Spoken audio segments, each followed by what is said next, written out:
I stand at the grand hall entrance of the Claiborne Art Museum, the light from the chandeliers bouncing off the polished marble floors, making them look like a frozen, shimmering lake. Flashes from cameras pop and sizzle from every direction, a storm of light that feels both overwhelming and validating. My painting, the one my family mocked me for, the one born from sleepless nights and cold tears, is being unveiled as the centerpiece in their new multi-million-dollar American Women in Art collection.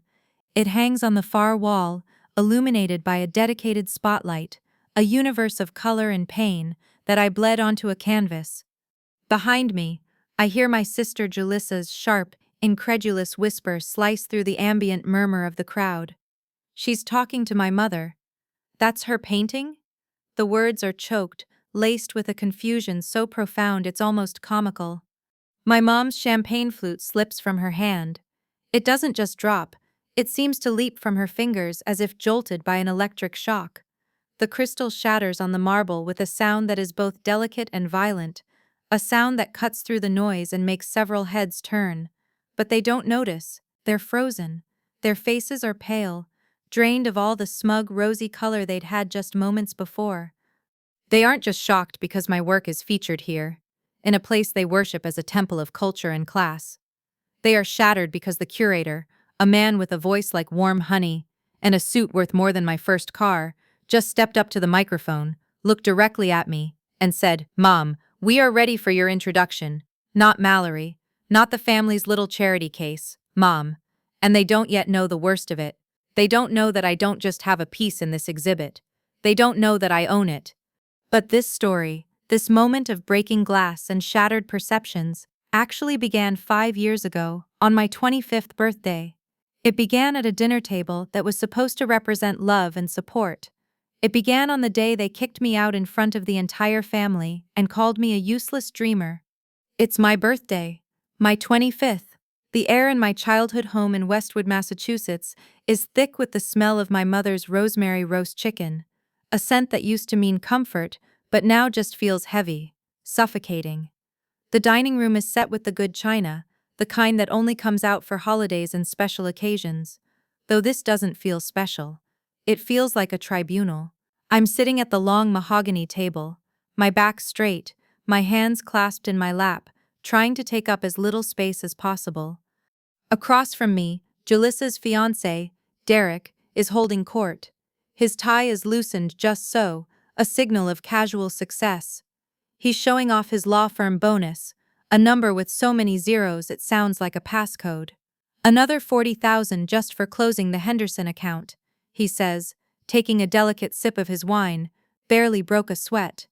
My sister Julissa beams, her hand resting possessively on his arm. She looks at me with an expression that's part pity, part condescension. My twin brothers, Mark and Evan, jump in next. They're 2 years older than me, identical in their ambition and their dismissiveness. They speak in the rapid-fire language of stock portfolios and market fluctuations. The tech bubble's not popping, it's just recalibrating, Mark announces, as if delivering a sermon.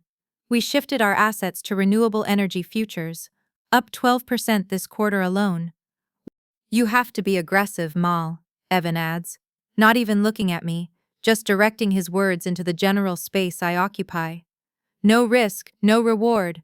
The conversation volleys back and forth over my head, a game of financial tennis where I don't even own a racket. I pick at a loose thread on the linen napkin, my stomach twisting into a tight, anxious knot. I can feel it coming, the inevitable turn of the spotlight. Finally it lands. My mother, her face arranged in a mask of pleasant inquiry, turns to me. Her smile doesn't reach her eyes. "And what about you, Mallory? What have you accomplished this year, dear?" The table falls silent. Every eye is on me. Derek smirks into his glass. Jalissa's perfectly plucked eyebrows arch in expectation. I feel my cheeks flush with heat. I clear my throat, my voice coming out smaller than I intended. "I've been working on my art," I say, the words feeling flimsy and inadequate in this room of solid, quantifiable achievements. The silence is broken by a short, sharp bark of laughter from my Uncle Horace, my father's brother. He slaps the mahogany table, making the silverware jump. You still doing those little scribbles, kiddo? He booms, his voice dripping with amusement. I thought that was a high school thing. Jalissa rolls her eyes so dramatically, I'm surprised she doesn't pull a muscle. Mallory, you're 25. You're almost 30. Isn't it time to get a real life? You can't live in mom and dad's spare room forever. Finger painting. It's not finger painting, I mutter, my voice barely a whisper. I can feel the tears pricking at the back of my eyes, a familiar, humiliating burn. It's digital work and some acrylics, but no one is listening. My father, who has been silent until now, steeples his fingers and leans forward. He's the judge, and he's about to deliver the verdict. His voice is calm, devoid of emotion, which makes it all the more brutal. Mallory, he says, his gaze level and unyielding. We love you, but your mother and I are done enabling this hobby. It's not a career, it's a fantasy. He pauses, letting the words sink in, letting them brand me. You have until Christmas to find a real job, with a salary, and benefits. You either do that, or you're out. We're not running a charity here.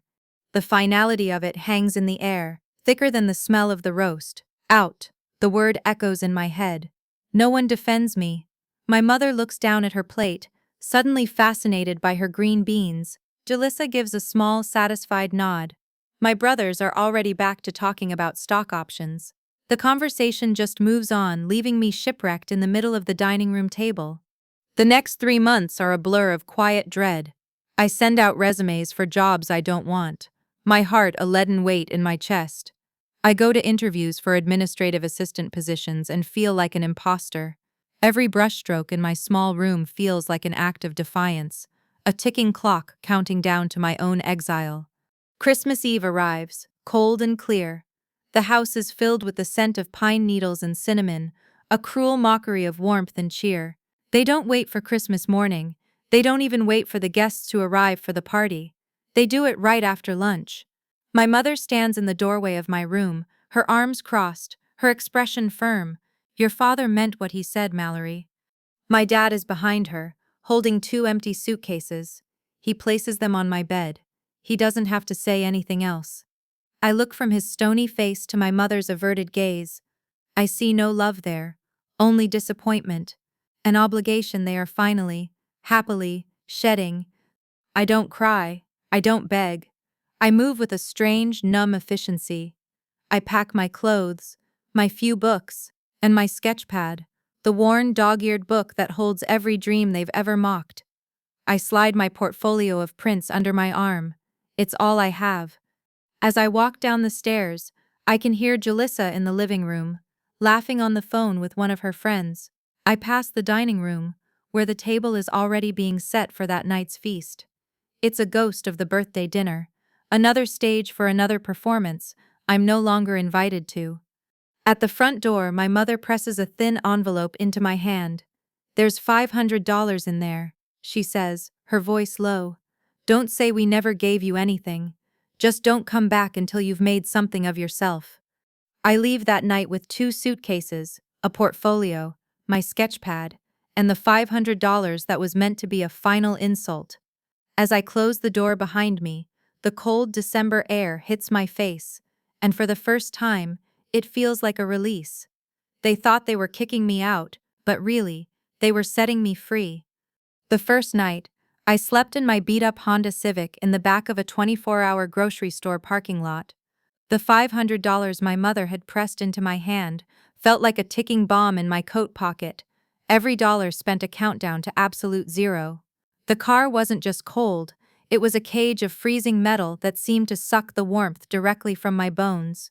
I huddled under a thin, donated blanket that smelled faintly of mothballs and someone else's life, my breath misting in the air before me.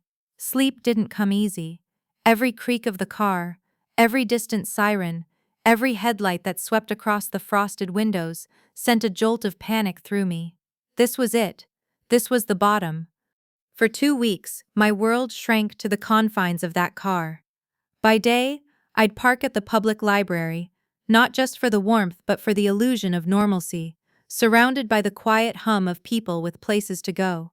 I'd sit in a corner, my sketchpad open, but my hands would shake. It was a tremor that started deep in my gut, a physical manifestation of hunger and humiliation. The faces I tried to draw looked gaunt and haunted, their eyes reflecting the fear I saw in my own reflection in the rearview mirror. I lived on peanut butter, spooned directly from the jar, and cheap gas station coffee that was more brown water than anything else. Each day was a battle for survival, and my art, the very thing that had cost me my home, felt like a cruel joke. Finally, the $500 dwindled to less than 50. Desperation has a taste. It's metallic and bitter, like old pennies. It led me to Buster's Diner, a greasy spoon off the highway with a flickering neon sign and windows filmed with years of grime. They were hiring a dishwasher. The interview consisted of the manager, a portly man named Sal with a permanent scowl, looking me up and down and asking, "You afraid of a little grease?" I shook my head, my pride a distant memory. He grunted, "You start tomorrow. Minimum wage. Cash at the end of the week." The work was brutal. 8-hour shifts standing in a cloud of steam, my hands plunged into scalding, murky water, scraping hardened egg yolk and dried ketchup off an endless mountain of plates. My back ached constantly. The smell of bleach and old food clung to my clothes, my hair, my skin. I would go back to my car at night too exhausted to even think, and fall into a dreamless, leaden sleep. But even in that bleak existence, the urge remained. It was a stubborn little flicker of a pilot light in the storm of my life. During my 15-minute breaks, I'd retreat to the back corner of the diner, next to the humming soda machine.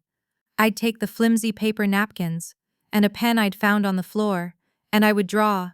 I sketched the tired faces of the waitresses, the way the morning light hit the chrome napkin dispensers, the lonely posture of the old man who came in every day for a single cup of black coffee.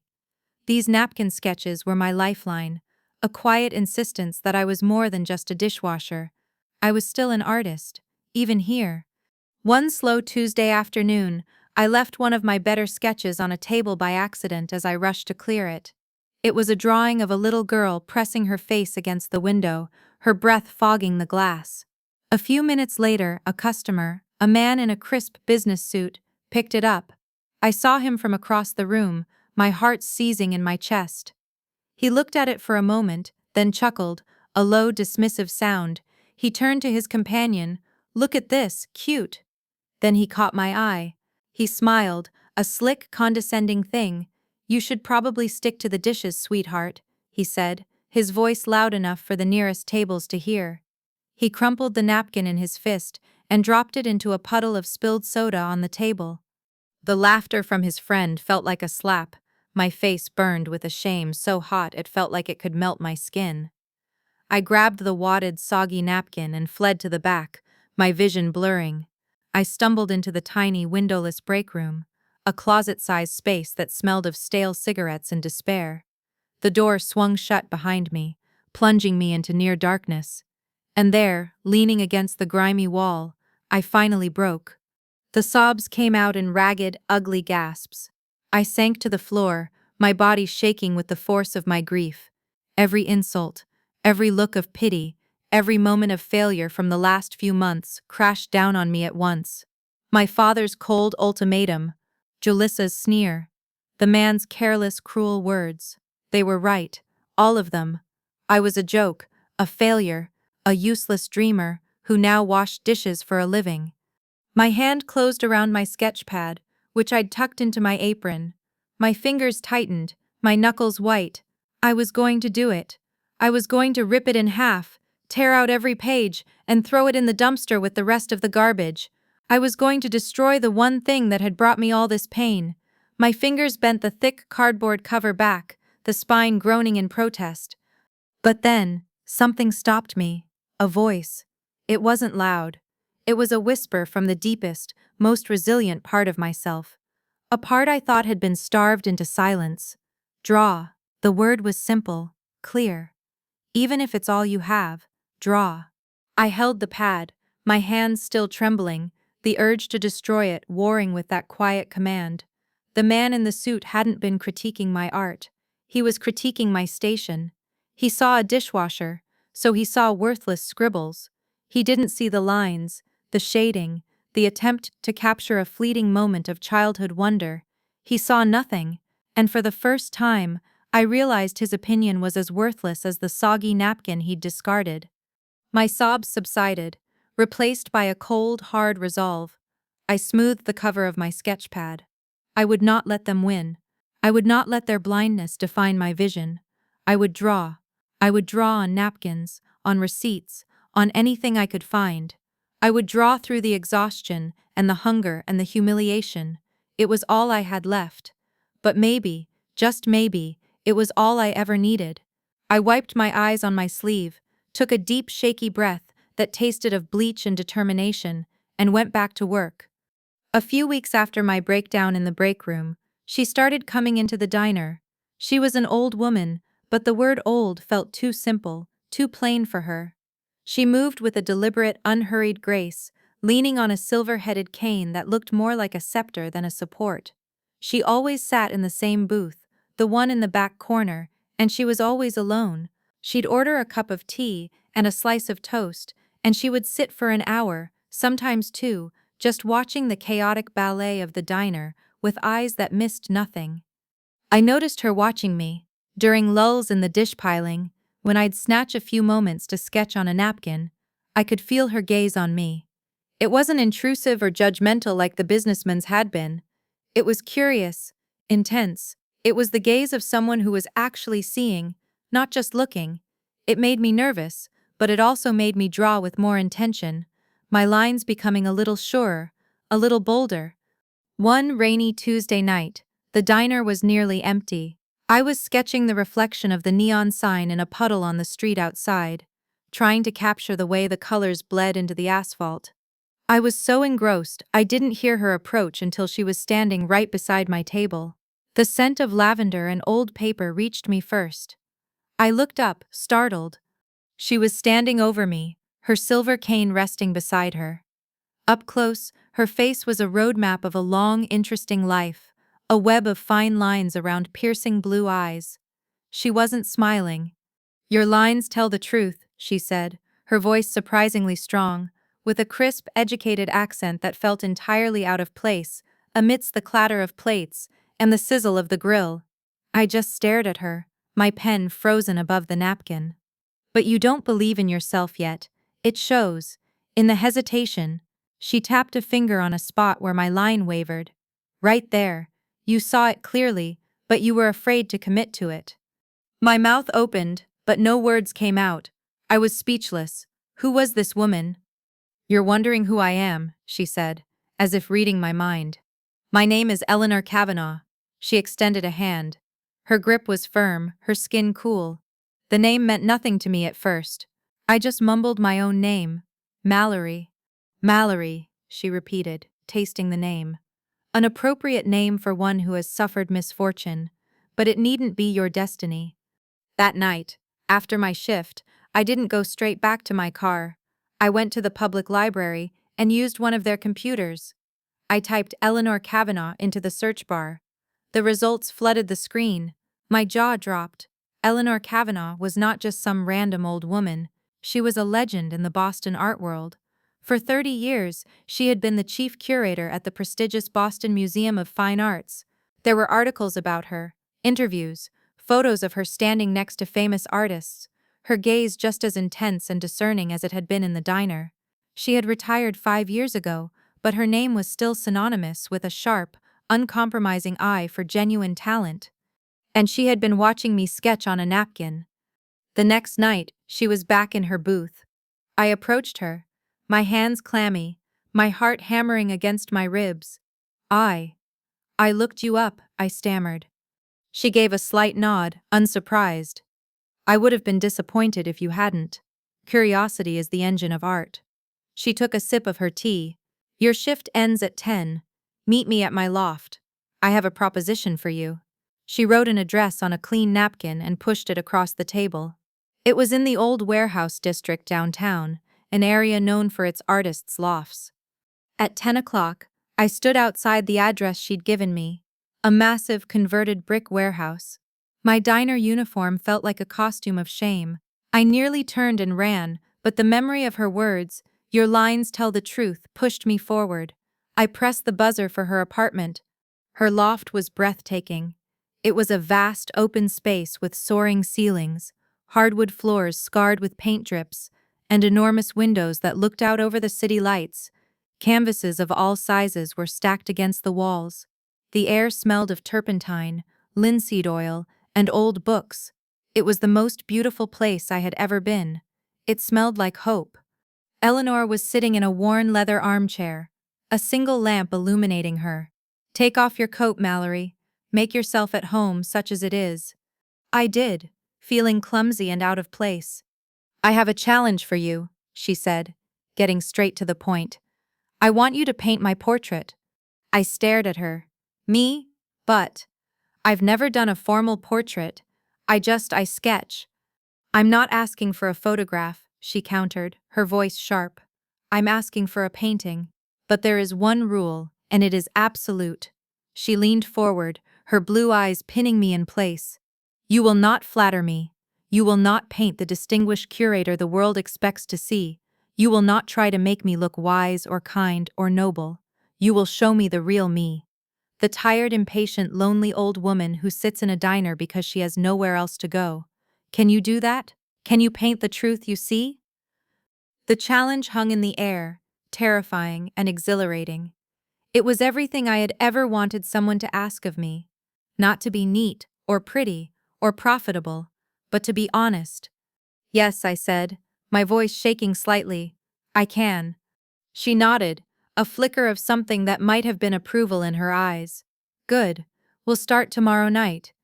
Over the next few weeks, I would finish my shift at the diner, wash the grease from my hands, and walk to her loft. She would sit for me, and I would paint. It was the hardest thing I had ever done. She was a relentless critic. "No, not like that," she'd snap. "Your brushwork is timid. You're caressing the canvas. Attack it. The shadow under the eye is not a smudge of gray, it's a cavern of exhaustion. Show me the weight of it." She would get up, take the brush from my hand, and demonstrate, her own strokes full of a ferocious energy that defied her age. She was tough. She was demanding. She dismantled everything I thought I knew about art and forced me to rebuild it on a foundation of raw, brutal honesty. But through it all, she never ever made me feel small. One night I was struggling with the texture of her skin, trying to capture its papery thinness. I threw my brush down in frustration. "I can't do this. I'm just a dishwasher who scribbles on napkins." Eleanor stood up and walked over to the canvas. She looked at it for a long moment, then turned to me. Her expression was serious. "You are not a dishwasher," she said, her voice quiet but firm. "You are not a scribbler. You are an artist. And it's time you started acting like one." Artist. The word hit me with the force of a physical blow. No one had ever called me that before. Not my parents, not my sister, not my friends. To them, I was a dreamer, a hobbyist, a failure. But to Eleanor Kavanagh, the woman who had shaped the Boston art scene for a generation, I was an artist. In that moment, something inside me shifted, settled, and clicked into place. For the first time in my life, I believed it. The 6 months that followed were a grueling, exhilarating marathon. My life split into two distinct, clashing worlds. By day, I was Mallory the dishwasher, my hands raw from soap and scalding water, my ears ringing with the constant clatter of Buster's diner. I'd serve coffee, mop floors, and smile politely at customers who had no idea about the other life I was leading. The exhaustion was a physical entity, a heavy cloak I wore constantly. I was still sleeping in my car, though I'd found a safer, quieter spot behind a church. The money I made at the diner barely covered gas and food, but it was enough to keep me going. Then, at 10 o'clock each night, I would shed that life like a snakeskin.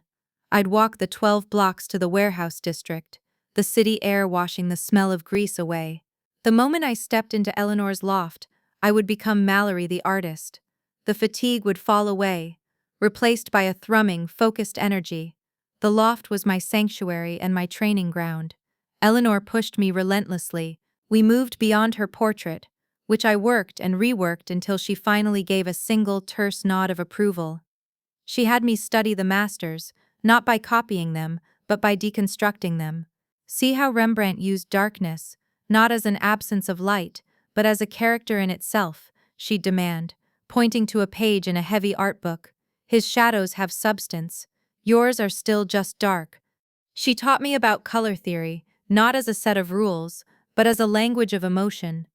That blue is too passive for the anger you're trying to convey, she'd say, looking at a canvas where I was trying to paint the memory of my father's face at that birthday dinner.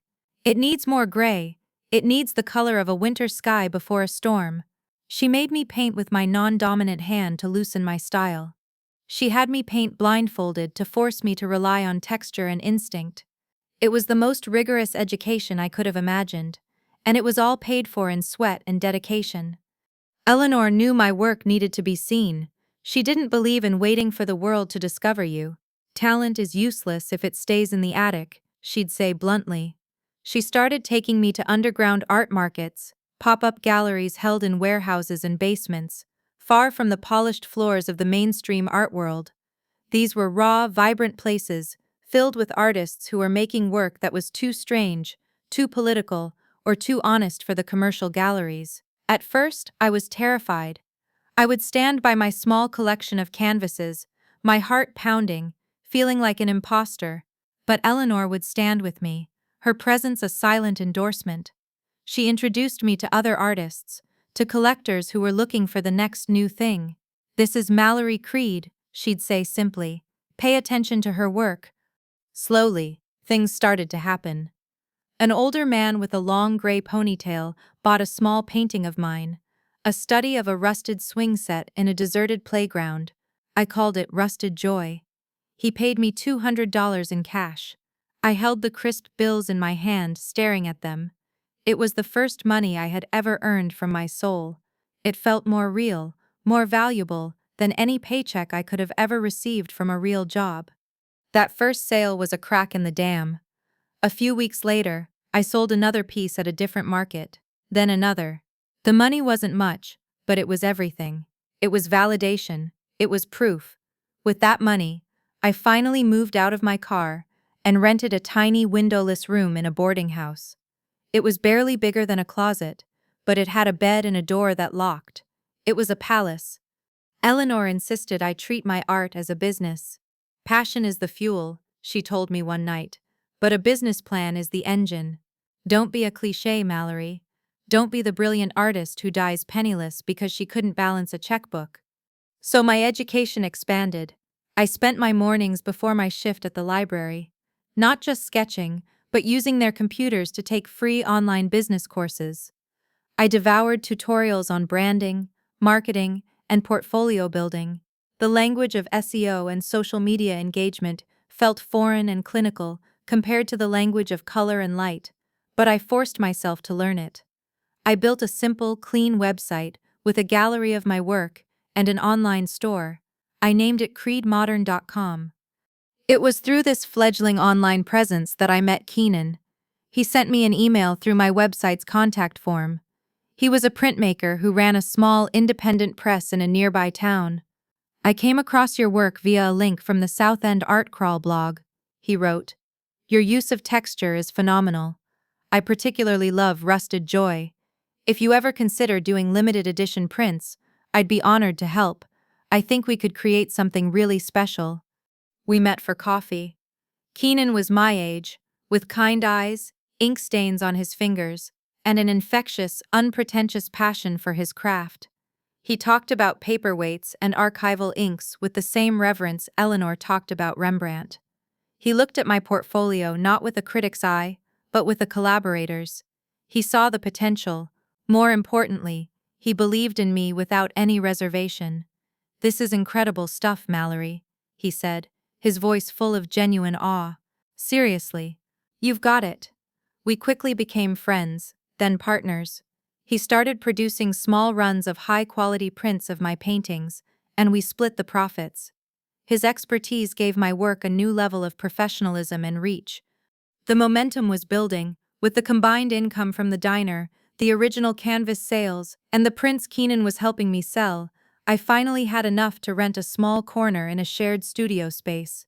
It wasn't much, just 100 square feet partitioned by a thin wall, but it was mine. The first time I unlocked the door and stepped into that space, the smell of my own paints, my own turpentine, I felt a profound sense of arrival. I no longer needed to borrow Eleanor's space or her validation. I had my own. My name, Mallory Creed, began to circulate in quiet, serious circles. Collectors who followed the underground scene started emailing me. A small gallery in Cambridge asked to include one of my pieces in a group show. Throughout all of this, there was a vast, echoing silence from my family. I hadn't spoken to them since the night they kicked me out.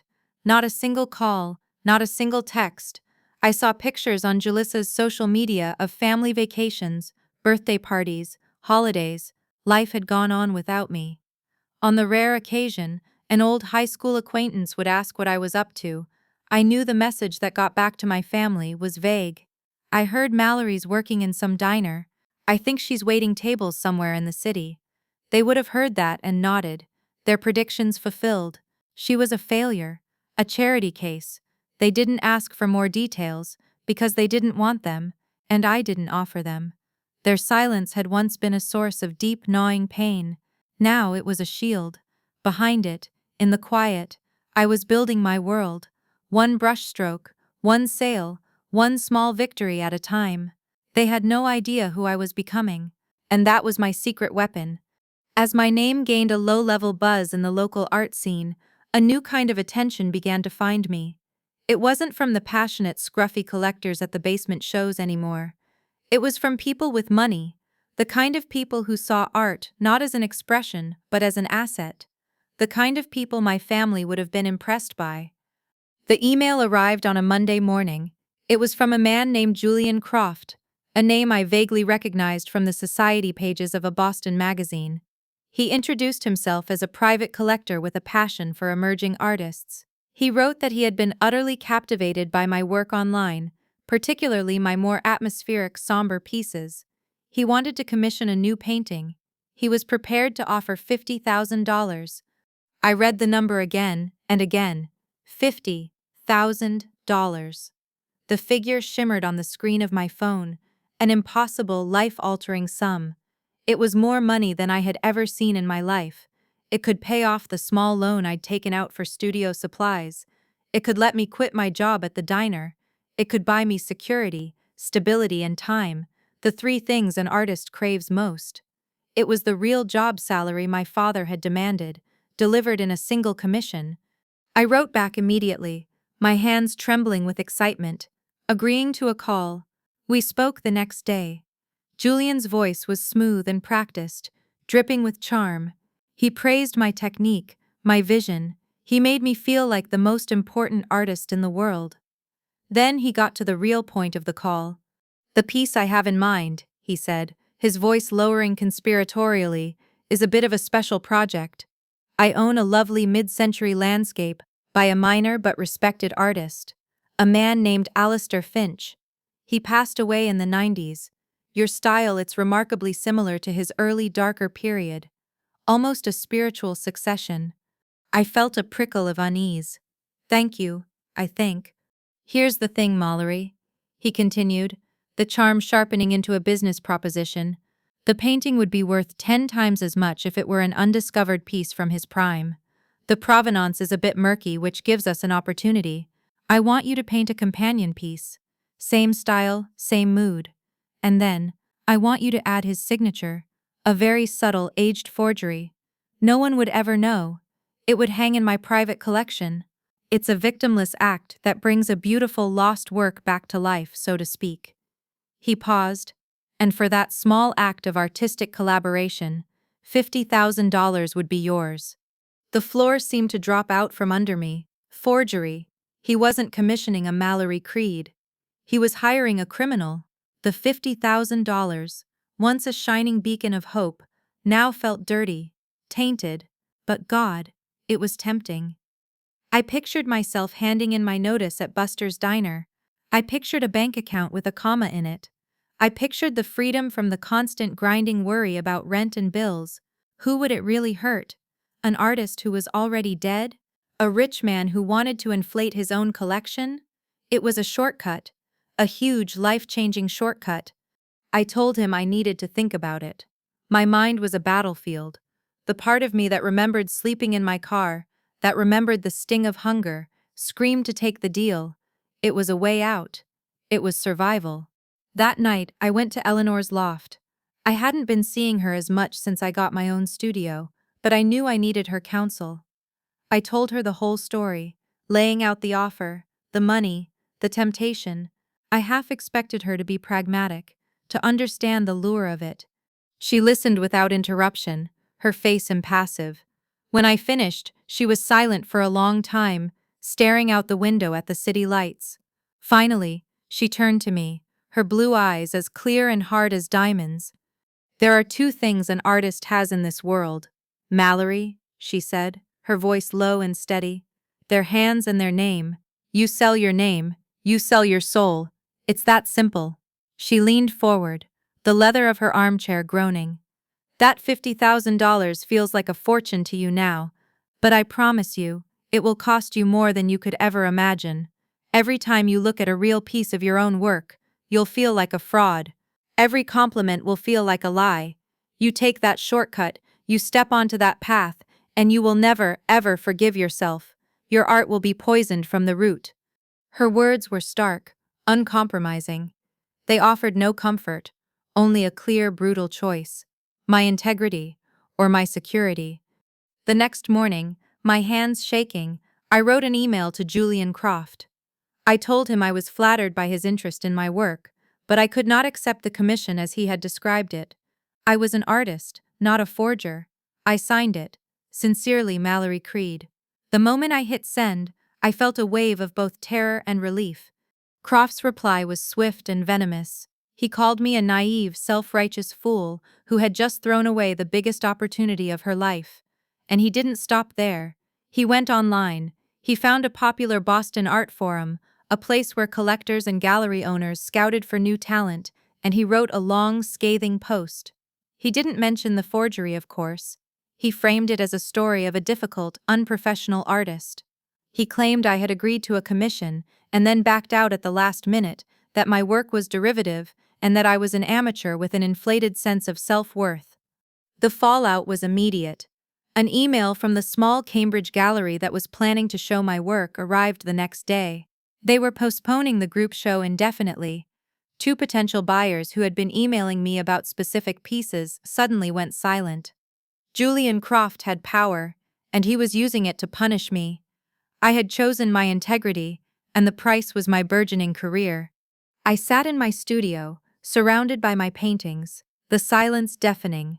I had made the right choice, Eleanor's voice echoing in my head, but it felt like a terrible mistake. The regret was a bitter pill in my throat. That afternoon, Keenan showed up at my studio door with 2 cups of coffee. He'd seen the post. "He's a snake, Mal," he said, setting the coffee down. "Everyone in the scene knows what Croft is like. He does this to anyone who doesn't play his games." "He's ruined me, Keenan," I said, my voice thick.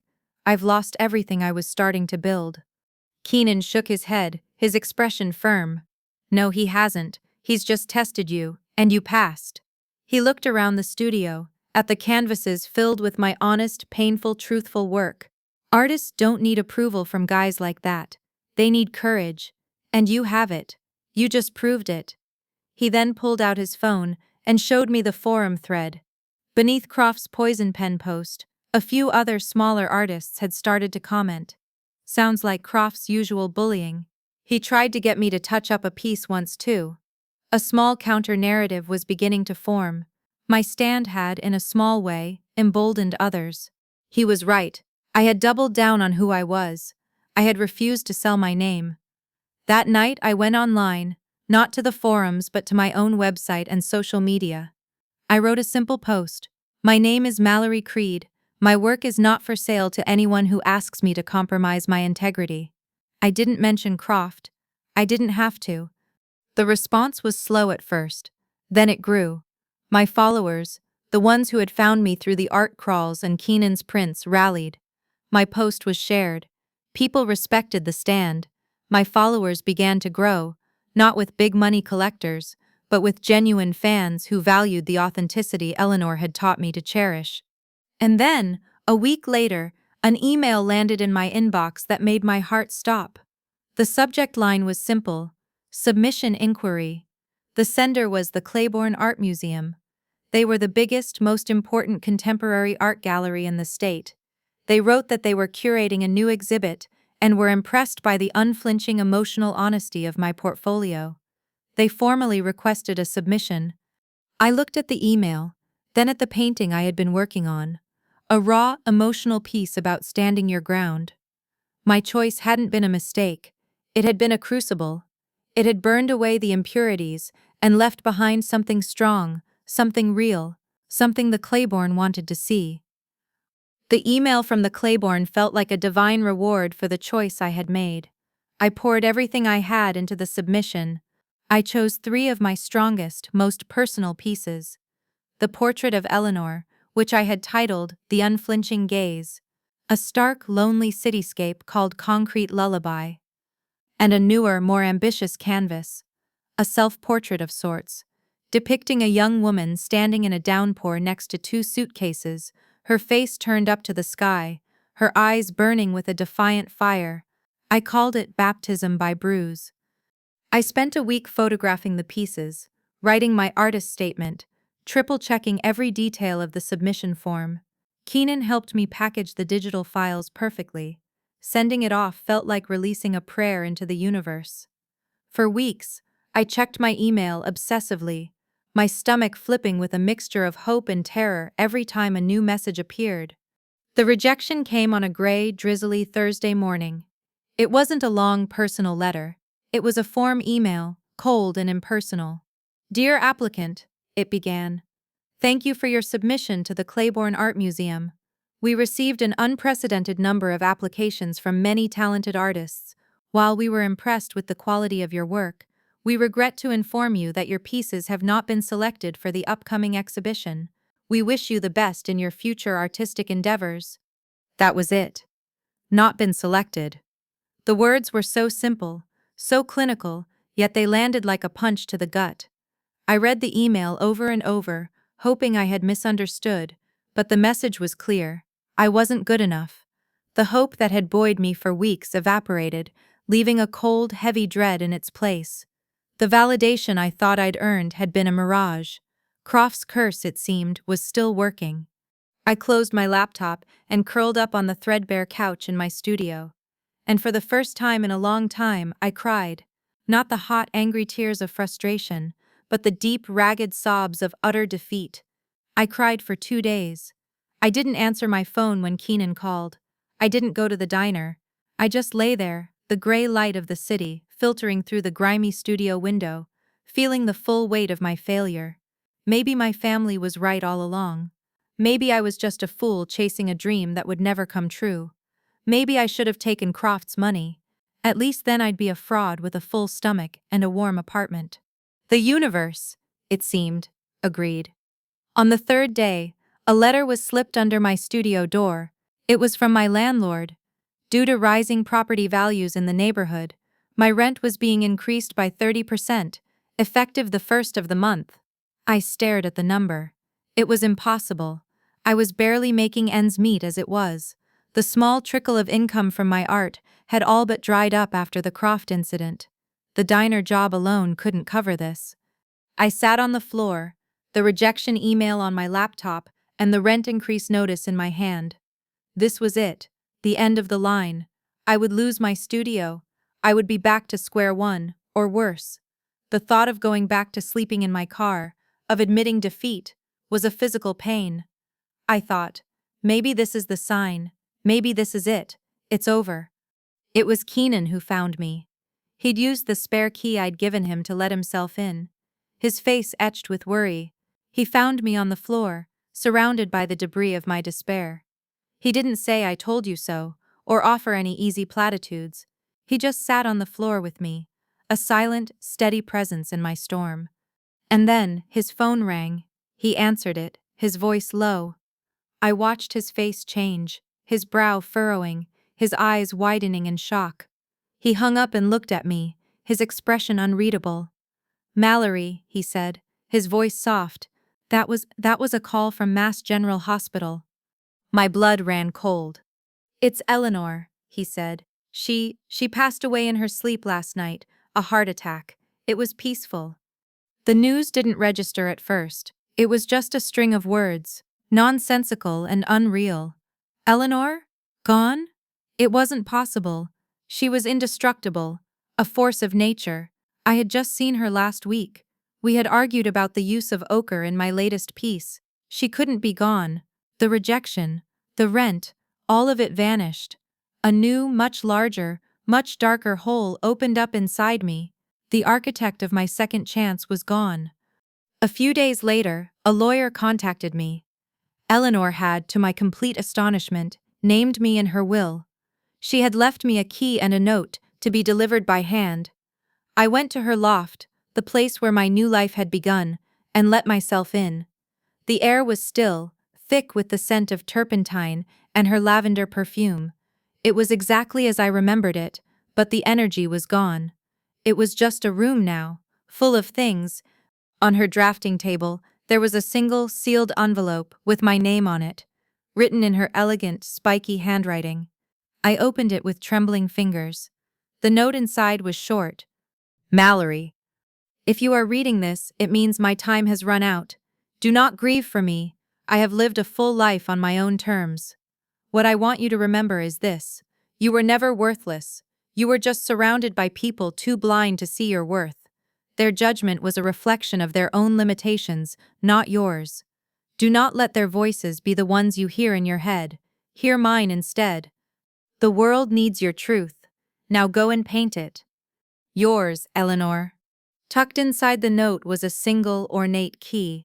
A second, more formal letter from the lawyer explained. Eleanor Kavanagh had no children, no living relatives she cared for.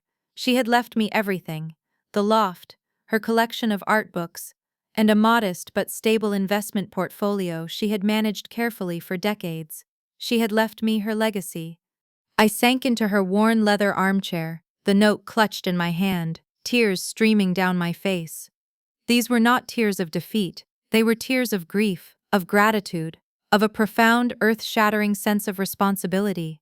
The rejection from the Claiborne didn't matter anymore. The rent increase didn't matter. Eleanor had given me one last gift, a foundation, a fortress. She had believed in me when I didn't believe in myself. She had seen an artist when I saw a failure. She had called me worthy when the world called me worthless. I looked around the magnificent, silent loft, not at a place of loss, but at a place of new beginnings. I would not let her down. I would not let her legacy be one of quiet retirement. I would take what she gave me and build something that would shake the very foundations of the world that had dismissed us both. I would make her proud. The vow was silent, but it echoed in every corner of the empty room. My false defeat was over. The real work was about to begin. The grief for Eleanor was a vast, quiet ocean, but beneath it, her final words became my new constitution. Their judgment was a reflection of their own limitations, not yours. Armed with her legacy, the loft, the resources, and most importantly, her unwavering belief in me, I stopped thinking about survival and started thinking about building an empire. My first act was to transform her magnificent downtown loft. It was too sacred a space to be just my private studio. It needed to breathe, to be filled with the same kind of defiant, honest energy Eleanor had cultivated in me.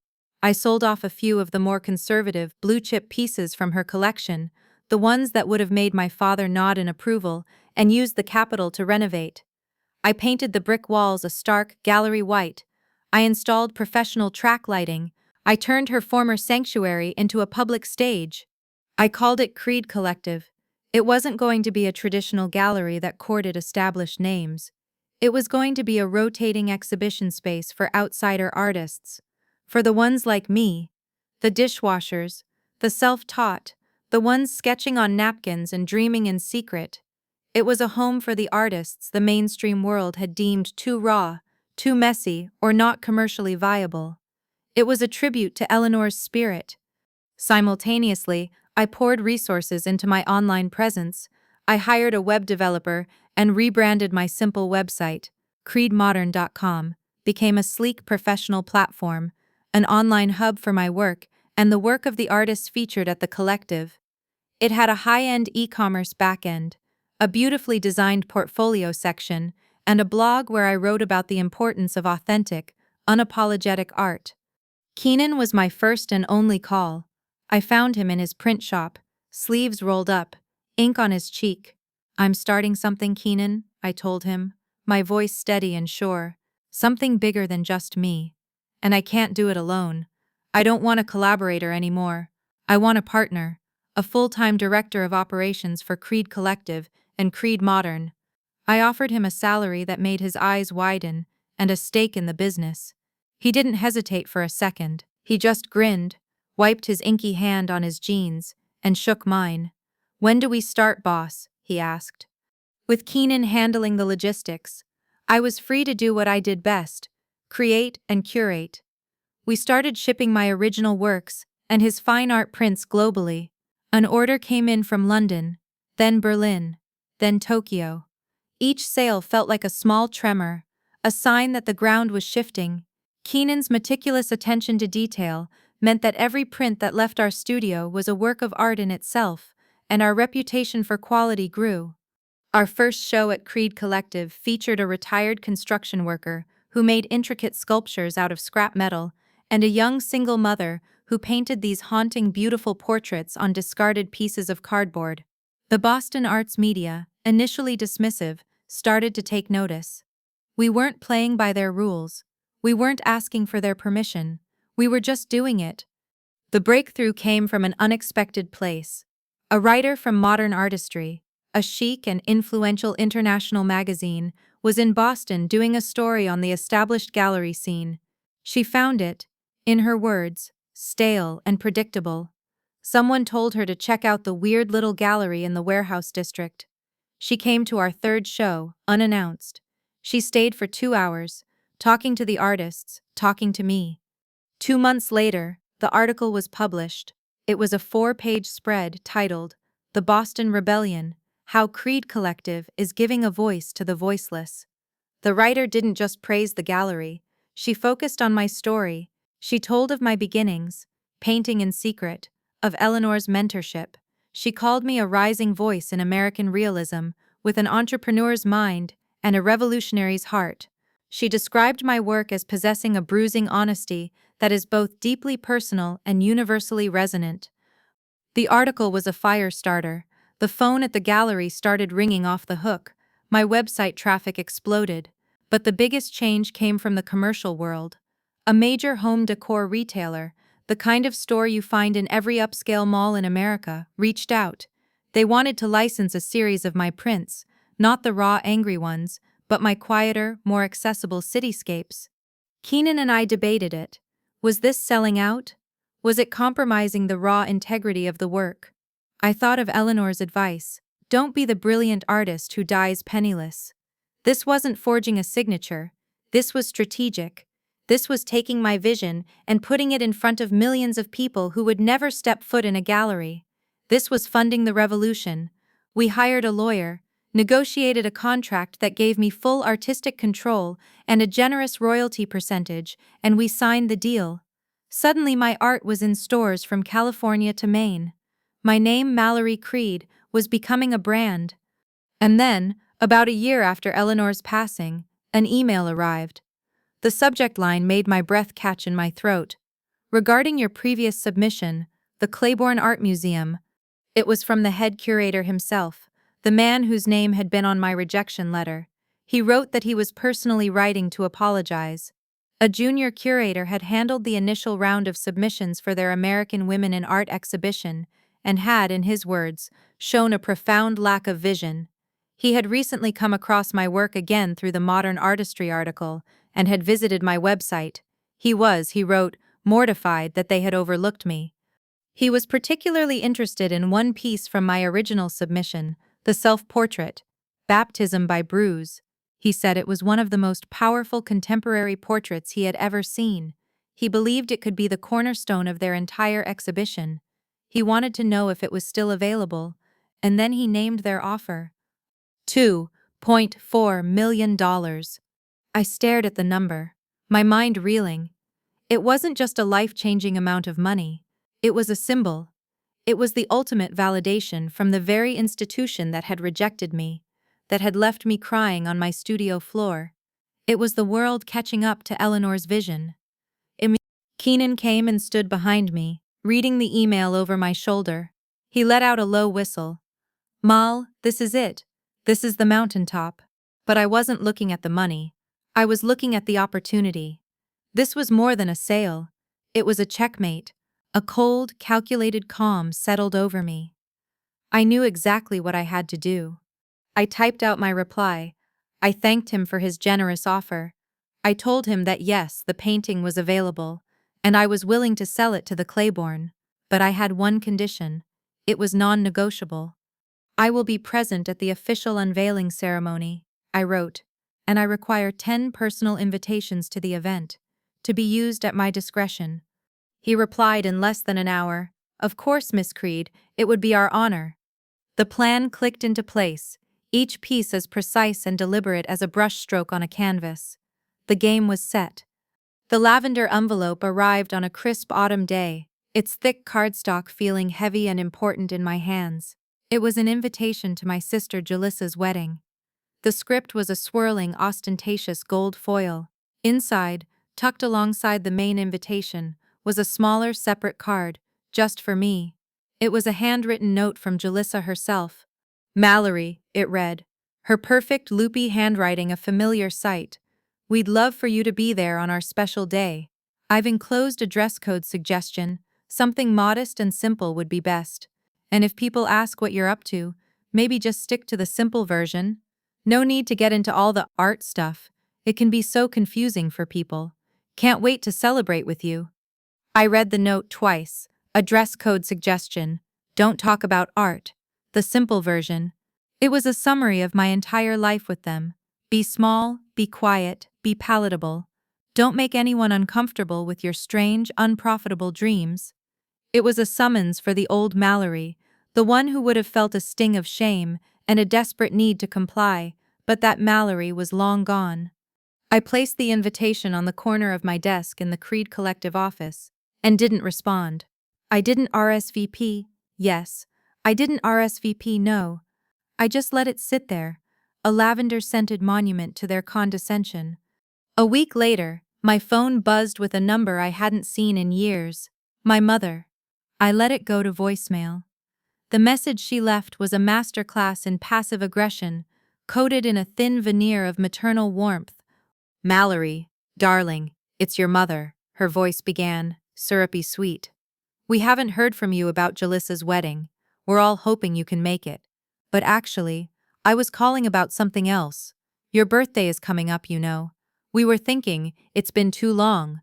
We'd like you to come home for a proper birthday dinner. A family dinner. Everyone will be there.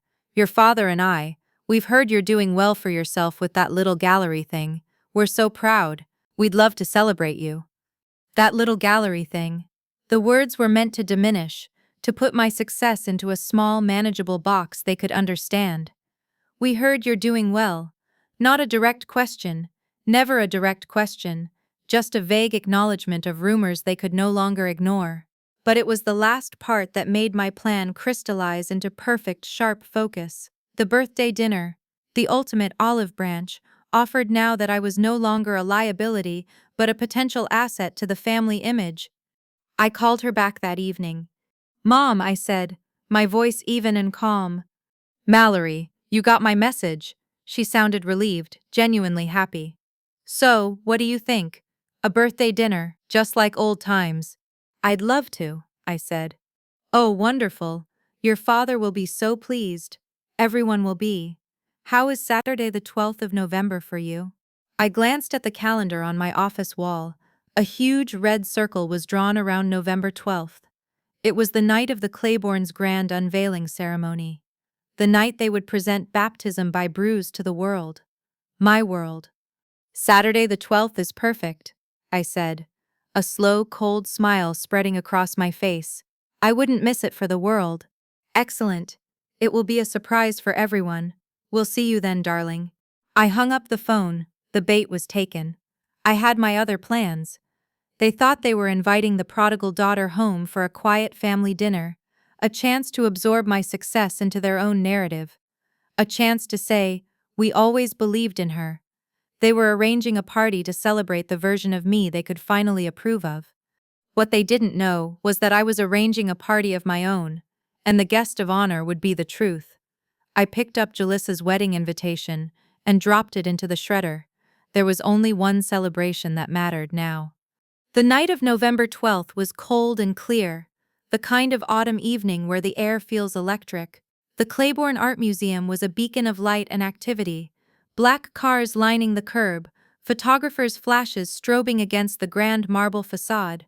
I had sent my family the invitations I'd received from the museum, presenting it as a treat, a special preview of a major exhibit before our family birthday dinner later that evening. I managed to get us tickets to this huge art event, I'd told my mother on the phone. It's the talk of the town, we can go for an hour or so and then head to the restaurant. They ate it up. The chance to be seen at such a prestigious cultural event was irresistible. They arrived together, a phalanx of suburban royalty. My father in his tailored suit, my mother in a tasteful but expensive dress, Jalissa and her fiancé Derek, and my brothers, Mark and Evan, all of them exuding an air of bored entitlement. They scanned the crowd, looking for people they knew, for rivals to impress. "Quite the scene, Mallory," my father commented, patting my arm in a gesture that was meant to be paternal but felt possessive. "Good of you to think of us." "Jalissa is live streaming," my mother whispered, gesturing with her chin toward my sister, who was holding up her phone, narrating her arrival for her social media followers. "She's telling everyone we're here for a private viewing. Over 20,000 viewers already." My brothers were already working the room, bragging about a recent stock market win to a man who was clearly trying to get away from them. "It's all about predicting the curve," Mark was saying, his voice full of self-importance. They were so wrapped up in their own performance, they barely looked at the art. To them, the museum was just a backdrop, a stage for their own lives. I led them through the initial galleries, past sculptures and installations, deeper into the heart of the museum, toward the new wing where the American Women in Art collection was being unveiled. "So this is the big new exhibit, huh?" Derek said, looking around dismissively. "Hope it's not all depressing feminist stuff." Jalissa giggled. "Derek, be nice." We walked into the main exhibition hall. It was a vast cathedral-like space. The walls painted a deep dramatic charcoal. The room was buzzing with the most influential people in the city: politicians, philanthropists, critics, and on the far wall dominating the entire space hung my painting.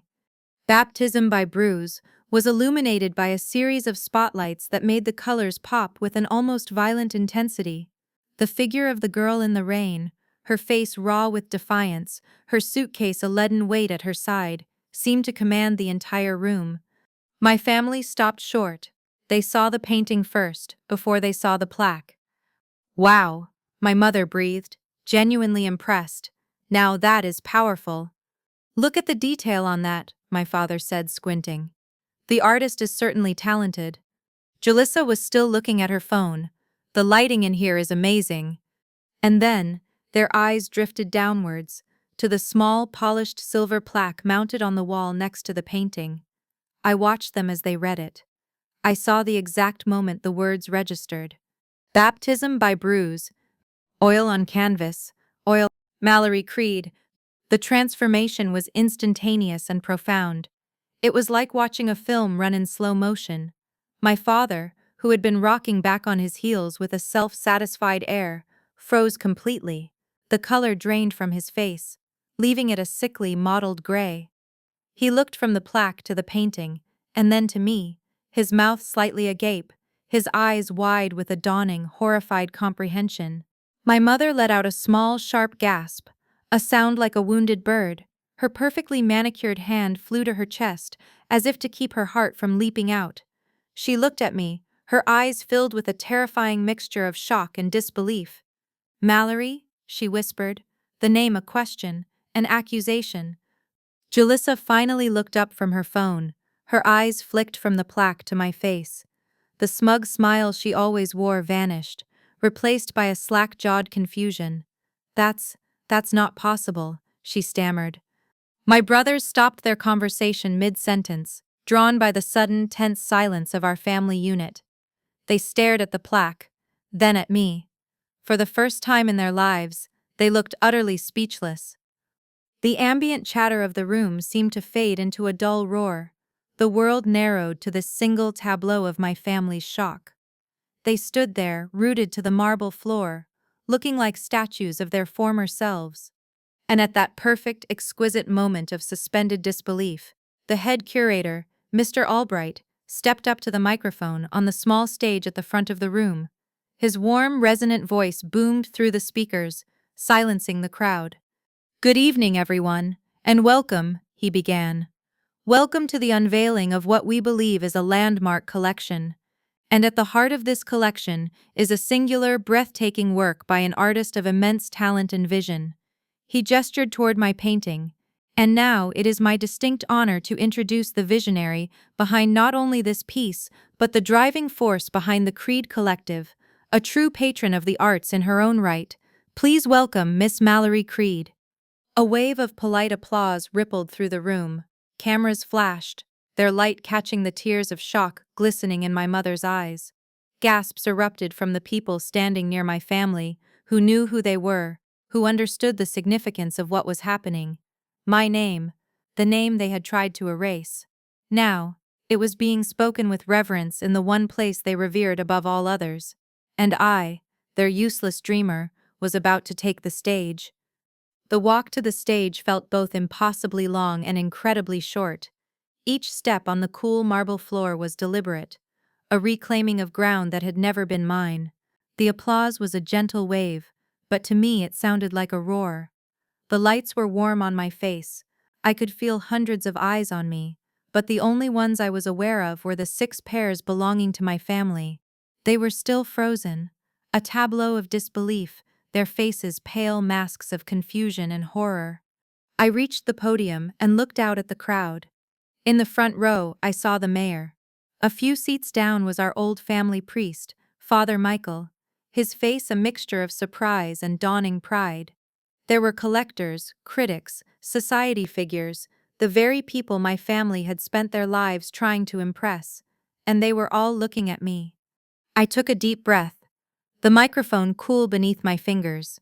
"Thank you, Mr. Albright," I began, my voice steady, clear, and calm. "Thank you all for being here tonight." I paused, letting my gaze sweep over the audience before it settled, just for a moment, on my family. "There's someone I have to thank tonight, who isn't here." Her name was Eleanor Kavanagh. She was a brilliant curator, a fierce mentor, and the first person in my life who ever called me an artist. She found me when I was at my lowest point, sketching on napkins in a diner because my art had cost me my home. A murmur went through the crowd. I saw Father Michael lean forward slightly. "Eleanor taught me that art isn't about making pretty pictures," I continued, my voice gaining strength. "It's about telling the truth, even when the truth is ugly, even when it's painful." My eyes found my family again. "This painting," I said, gesturing to Baptism by Bruise, "is my truth. This is a painting about a girl who was told her passion was a worthless hobby, a girl who was told to get a real job, or get out. Or get out. This is a painting about the night she was kicked out of her home, with 2 suitcases and a sketch pad, and left to figure out how to survive." The silence in the room was now absolute. It was heavy, thick with unspoken questions. I could see the dawning realization on the faces of people who knew our family. The whispers starting to ripple outwards. "I slept in my car," I said, the words simple and unadorned. "I washed dishes until my hands were raw. I was hungry, and I was humiliated. I was told my dreams were foolish, and I almost believed it. People who were supposed to love me laughed at me." I saw Jalissa's hand, the one holding her phone, tremble, and then, with a clatter that seemed to echo in the cavernous hall, she dropped it. The screen shattered against the marble floor, but no one looked down. Every eye was on me or on my family. But Eleanor, and later, my incredible partner Keenan, they taught me something else. They taught me that worth isn't something other people can give you. It's something you build for yourself, in the dark, when no one is watching. The audience, captivated, erupted into applause. It was genuine now, warm and full. It washed over me, a wave of acceptance that healed old wounds. I watched as my father, snapping out of his stupor, attempted to recover. He put on a weak, watery smile and tried to laugh, a horrible, forced sound. He nudged my mother. "Can you believe her?" he said to the person next to him, his voice loud enough for me to hear over the applause. Such a flair for the dramatic. We always knew she was this talented. We were just giving her a little push, you know? Tough love. The applause died down. The room was quiet again. I turned my head and looked directly at him. The microphone picked up my voice, clear as a bell, amplifying it throughout the entire hall. "You called me a burden," I said, my voice dropping, losing all its warmth, becoming as sharp and cold as ice. "You said you weren't running a charity." I let the words hang in the air, a public indictment. I saw him flinch, his pathetic smile dissolving. "Well, I have some news for you. That little gallery thing you heard about? Creed Collective?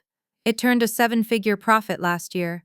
A collective gasp went through the room. "And you're right," I continued, my gaze unwavering, pinning him where he stood. "I did get a real job. I'm a CEO, and since you're all so interested in financial success, I'll share one more piece of news. As of last Tuesday, with the proceeds from the sale of this painting to the Claiborne, I finalized the purchase of a controlling interest in the downtown commercial building where your law firm Derek is a tenant." I shifted my gaze to my sister's fiancé, who looked as if he'd been struck by lightning. "So I guess you could say that tonight, I bought the entire floor right out from under your feet. Consider it a little tough love." The shock in the room was palpable. It was a nuclear bomb detonated in the middle of a cocktail party. My mother said nothing. She didn't move. She just stared at me, her face a blank canvas of utter and complete defeat. Her world, her carefully constructed reality of success and status, had just been publicly dismantled by the daughter she had thrown away. My success wasn't just something they couldn't mock, it was something they couldn't comprehend, and it was undeniable. The aftermath of the unveiling was a blur of polite congratulations and furtive, pitying glances toward my family. They were trapped, surrounded by their peers, with nowhere to hide from the fallout of my speech. They tried, of course. They attempted to save face with the desperation of drowning swimmers. After I left the stage, my father was the first to approach me, his face a grotesque mask of forced pride. "Mallory, that was quite a performance," he boomed, trying to clap me on the back as if we were co-conspirators in a clever joke. "We are just so proud. I mean, buying the building. That's my girl. Always thinking like a shark." I simply looked at him, my expression unreadable. I didn't smile. I didn't say a word. I just held his gaze until his own faltered, his bravado crumbling under the weight of my silence. He shuffled away, defeated. Julissa came next, her fiancé Derek trailing behind her like a shadow. Her face was blotchy, her eyes red. "How could you do that, Mallory?" she hissed, her voice low and venomous.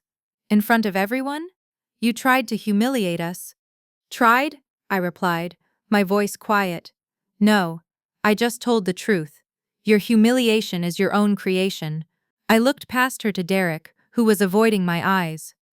"Don't worry about your lease," I said coolly. "I'm a professional. I don't mix business with family." The word felt foreign on my tongue. They wanted to reconnect. In the days that followed, the calls and texts flooded in. My mother called, crying, talking about misunderstandings and how much she missed her daughter.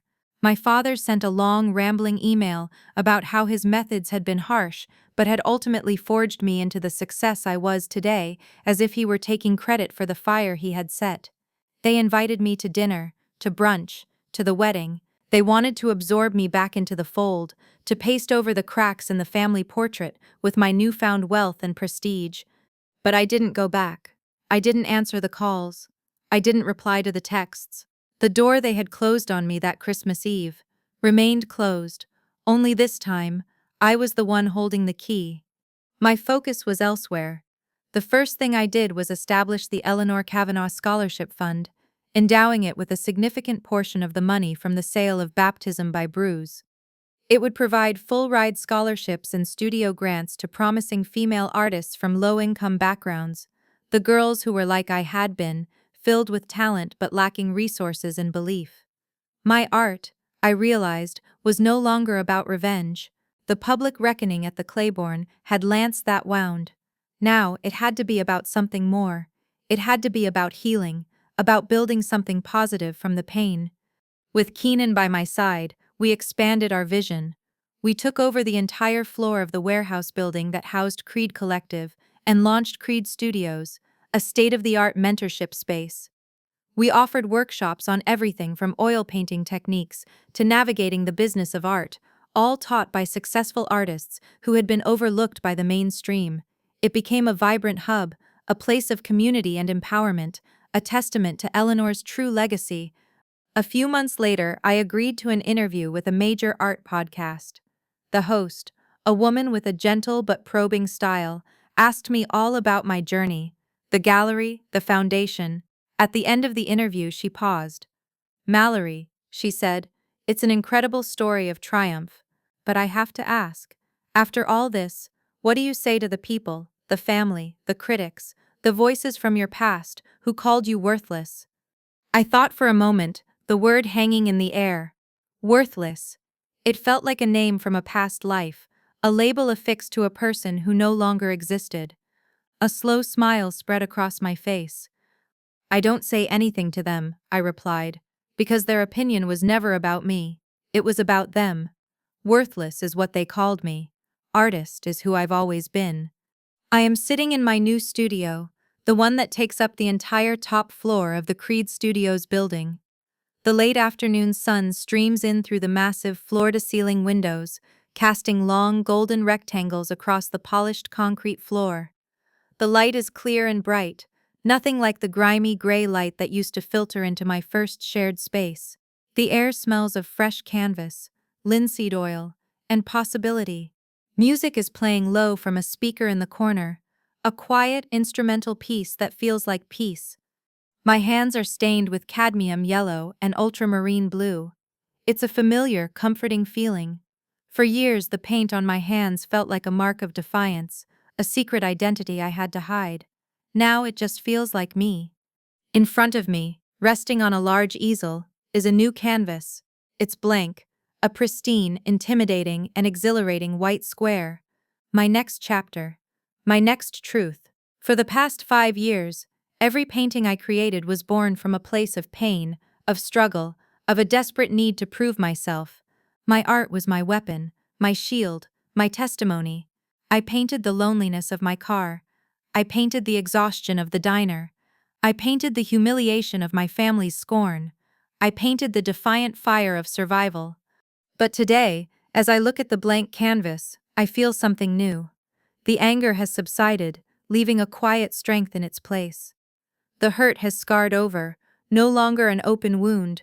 For the first time in years, I don't feel the urge to paint from pain. I feel the desire to paint from peace. I want to paint the way this light falls across the floor. I want to paint the quiet joy on the face of a young artist in the studio below. I want to paint the feeling of a world I built, not one I had to fight against. I learned something on this long, hard road. I learned it in the cold of my car, in the heat of the diner kitchen, in the sacred quiet of Eleanor's loft, and under the glare of the museum spotlights. People can't tell you who you are. They can give you labels. They can put you in boxes. They can call you a dreamer, a hobbyist, a failure, a burden. They can project their own fears and limitations onto you until you can barely see yourself. But they can't define your soul. Only you can do that. Your worth is not a public consensus, it is a private conviction. So to anyone out there right now, feeling dismissed, mocked, or made to feel small for your passion, hear me. To anyone who has been told their dream is impractical, their art is useless, their voice is unimportant, listen. Let them talk. Let them laugh. Let them underestimate you. Don't waste your energy fighting them with words. Don't try to make them see. They can't. Their vision is limited. Instead, go be quiet. Go into your room, your garage, your studio, your notebook, and build. Build your skill. Build your confidence. Build your empire in the dark. Let the silence carry your thunder. Let your work be your argument. One day, when you are ready, you will unveil what you have built. And your canvas, your creation, your life's work will speak for you. And it will be louder, and truer, and more powerful than their noise ever was. Don't let anyone decide your worth, especially not the people who never saw your light to begin with. Have you ever been called useless or a failure for following your passion? Let me know in the comments. I read every one. If Mallory's story inspired you, hit that like button and subscribe for more powerful stories like this. Until next time, believe in your vision, even if no one else does.